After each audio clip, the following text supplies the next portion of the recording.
अस्सलाम वालेकुम। A1 TV के साथ मैं हूं आमना मजीद। नजर डालते हैं हेडलाइंस पर।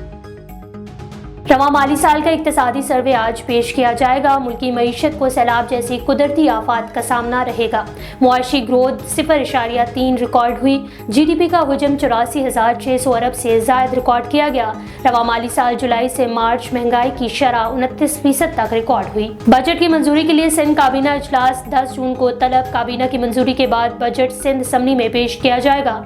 माली साल 2023-24 के बजट में 60% गैर तरक्याती खर्चात हैं। दूसरी जानिब सैलाब से मुतासरा किसानों के लिए सिंध हुकूमत का बड़ा रिलीफ, खाद की मद में 60,000 रुपये सब्सिडी देने का फैसला।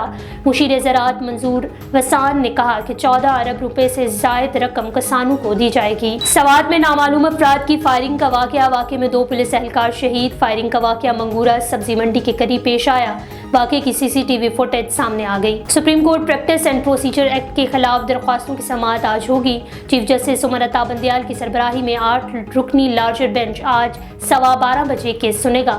सुप्रीम कोर्ट ने अदालती इस्लाहात पर अमल दरामद रोक रखा है। वफाकी हुकूमत और पाकिस्तान बार ने मुकदमे में फुल कोर्ट तश्कील देने की इस्तदा कर रखी है। पाकिस्तान, चीन और ईरान के माबैन इंसदाद दहशतगर्दी सिक्योरिटी के बारे में पहला सेफरीकी इजलास।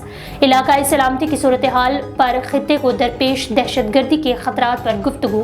इंसदाद दहशतगर्दी और सलामती से मुतल्लिक मैकेनिज्म को इदारा जाती बनाने का फैसला। सयाहों के लिए बड़ी खुशखबरी, बाबूसर टॉप को ट्रैफिक के लिए खोल दिया गया। नॉर्दर्न रोड बाबूसर टॉप पर छोटी गाड़ियों को सफर की इजाजत मिल गई।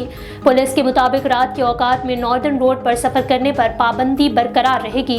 15 से ज्यादा गाड़ियों और बाइकर्स का काफिला बाबूसर टॉप से गुजरकर गिलगित बल्तिस्तान पहुंच गया। A1 टीवी से फिल वक्त इतना ही। मजीद खबरों और अपडेट्स के लिए देखते रहिए A1 टीवी। A1 टीवी, सब पे नजर, अंदर की खबर।